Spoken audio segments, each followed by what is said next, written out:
Section B. Question number 5. Pacific Powers is a large generator and provider of energy in Pakistan, which has a strategy of increasing proportion of energy generation and supply from sustainable sources. Sir ये question किसका है, पहले ये देखते हैं. Requirement: evaluate the proposed energy monitor implementation project by using net present value of the new project. NPV का है, वो कहता है कोई एनर्जी मॉनिटर इम्प्लीमेंटेशन हो रही है, कोई प्रोजेक्ट इंप्लीमेंट करना है, प्रपोज किया है उसने, तो उसकी नेट प्रेजेंट वैल्यू के जरिए हमने इवेल्यूएशन करनी है, फिजिबल है कि नहीं. अब पढ़ते हैं sir.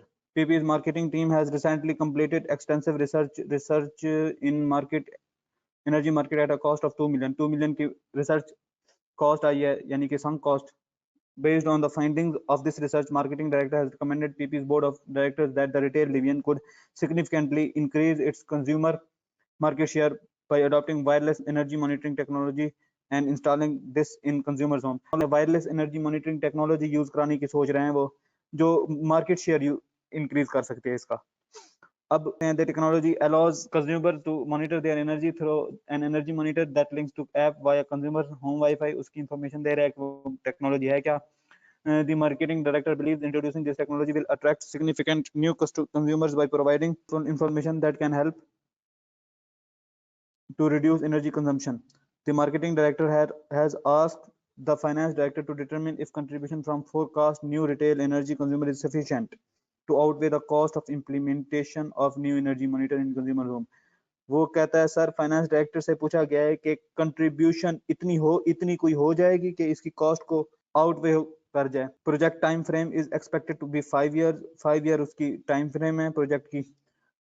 And the marketing director has requested the finance team apply the following assumptions in analysis. Following assumptions को apply करना है analysis में. क्या following assumptions है sir? Number 1, initial energy monitoring infrastructure cost 1 to 5 million. 1 to 5 million की initial infrastructuring cost है.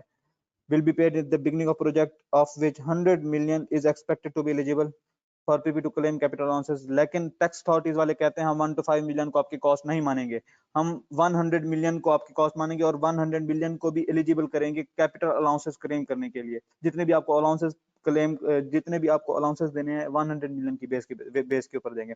Due to their nature the entire infrastructure costs are not expected to have any residual value. कोई residual value नहीं होगी at the end of project. दूसरे point पे है existing electricity revenue is 500 million rupees. 500 million rupees उसका existing electricity revenue है. Revenue from new consumers is expected to grow over the life of the project as follows. New consumer से जो revenue आएगा वो grow कैसे करेगा, उसकी percentages दी हुई है ईयर वाइज, और ये परसेंटेजेस किसके ऊपर लगनी है? Percentage to be applied on existing electricity revenue. Existing electricity revenue जो है उसके ऊपर परसेंटेज लगेगी, यानी कि उसी के ऊपर परसेंटेज लगा के उसका इंक्रीमेंट ये आ जाएगा. उसका इंक्रीमेंट जो इंक्रीमेंट होना है रेवेन्यू में हर साल के हिसाब से.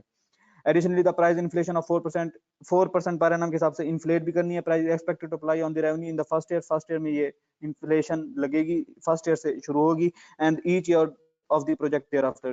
उसके बाद हर साल. And third point क्या है? New consumers are expected to generate contribution of 35% each year over the life of the project. ये जो सर new consumers की वजह से revenue generate होगा, इसमें contribution आपका होगा 35%. Fourth point क्या है? For the new consumers, incremental fixed costs of 20 million are expected to be incurred in the first year of project and each year thereafter. Incremental fixed cost भी आ रही है 20 million की हर साल. Cost of inflation, उसके ऊपर inflation लगानी है 5%.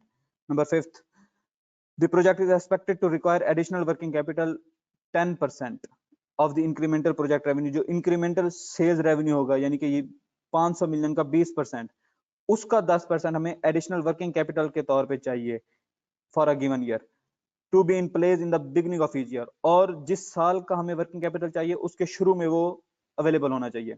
Working capital is expected to be released, सारा का सारा at the end of project release हो जाएगा. 6 पॉइंट क्या है? PP pays tax on profits at a rate of 28% tax पे करता है. Eligible capital expenditure is subject to initial and normal depreciation. initial allowance भी दे रहा है 25% और normal tax depreciation allowance भी दे रहा है 10%. reducing balance method, assume tax is payable in the same year in which it arises. and 7 point क्या है sir? PP has cost of equity दी हुई है 13%. the director plan to finance the project through the sale of other subsidiary asset के assets को cell करके ये finance करेगा. Equity cost of equity दी हुई है 13%, यानी कि हम इसको एज डिस्काउंट रेट यूज कर सकते हैं. अगर हम इसको as a discount rate use करेंगे तो हम ये एज्यूम करेंगे कि 13% ही उसका वैक है। सिंपल ये है, और ज्यादा गहराई में जाने की जरूरत नहीं है।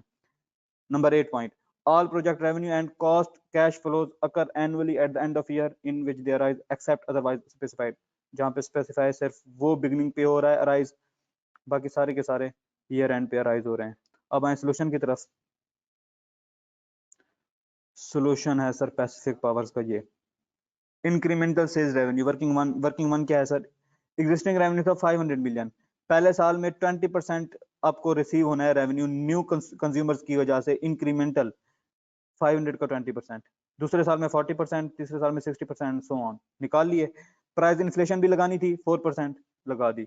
ये आ जाएगा सर T1 से लेके T5 के आपके इंक्रीमेंटल रेवेन्यू, लिख दिए। ओके, अब कंट्रीब्यूशन निकालना था। कंट्रीब्यूशन 35% दिया हुआ था क्वेश्चन में, ये 35% का कंट्रीब्यूशन आ गया। इंक्रीमेंटल फिक्स्ड कॉस्ट दी हुई थी 20 मिलियन T1 की, मजीद 5% इन्फ्लेट करते जाएंगे। प्रॉफिट बिफोर टैक्स आ गया। टैक्स की वर्किंग देख लेते हैं वर्किंग 2 में। प्रॉफिट बिफोर टैक्स आ गया, उसके बाद इनिशियल कैपिटल अलाउंस 25, कहां से कैसे ये देखें। 100 मिलियन उसने कहा था एलिजिबल होगा, 100 का 25%, 25 आपको इनिशियल अलाउंस मिल गया, उसमें माइनस करके बाकी जो WDV बचेगी उसके ऊपर आपने 10% नॉर्मल डेप्रिसिएशन अलाउंस क्लेम करना है हर साल। ये देखें सर, ये 7.5, 6.86, और लास्ट में देख लें ये WDV आ गई आपकी 44.19। रेजिडुअल वैल्यू उसकी सिफर थी, जिसकी वजह से सारा का सारा WDV हमारा लॉस आ जाएगा, लॉस ऑन डिस्पोजल आपने ये शो करा दिया। टैक्स डेप्रिसिएशन आ गई, टैक्स डेप्रिसिएशन के बाद टैक्सेबल प्रॉफिट, पहले साल लॉस आ रहा है उसको एज अ टैक्स बेनिफिट दिखा दिया, बाकी सारा टैक्स प्रॉफिट आ रहा है उसके बाद टैक्स निकाल के टैक्स शो करा दिया। ये टैक्स आपका शो हो गया सर। उसके बाद वर्किंग कैपिटल के वर्किंग 3 देखें। वर्किंग 3 में हमें उसने कहा था 10% ऑफ सेल्स रेवेन्यू हर साल लेना है, हर साल के शुरू में होना चाहिए।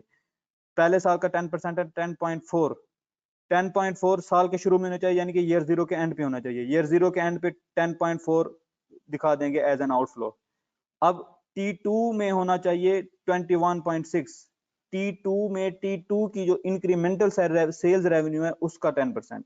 अब उसका 10% 21.6 होना चाहिए। 21.6 में से हमारे पास पहले से कितना है? 10.4 आ रहा है, 10.4 आ रहा है पहले से, उसके बाद 11.2 मजीद हम इसके अंदर हमें रिक्वायर होगा, इसके अंदर ऐड करेंगे, लिहाजा 11.2 मजीद हम एज एन आउटफ्लो दिखाएंगे। ऐसे ही तीसरे साल, चौथे साल और पांचवें साल में जितने का जितना है सारा का सारा रियलाइज हो जाएगा। 60.8 को as an outflow, as an inflow दिखा देंगे। ये देखे सर वर्किंग कैपिटल की आपकी वर्किंग क्लियर हो गई। इंफ्रास्ट्रक्चर डेवलपमेंट कॉस्ट 1 to 5 आई है कंपनी को। Net cash flows present value निकाली 13% के ऊपर, वो आती है पॉजिटिव, जिसकी वजह से हम कहेंगे ये प्रोजेक्ट फिजिबल है। न्यू मॉनिटरिंग सिस्टम इंट्रोड्यूस करा देना चाहिए, न्यू मॉनिटरिंग टेक्नोलॉजी इंट्रोड्यूस करा देनी चाहिए। Okay sir.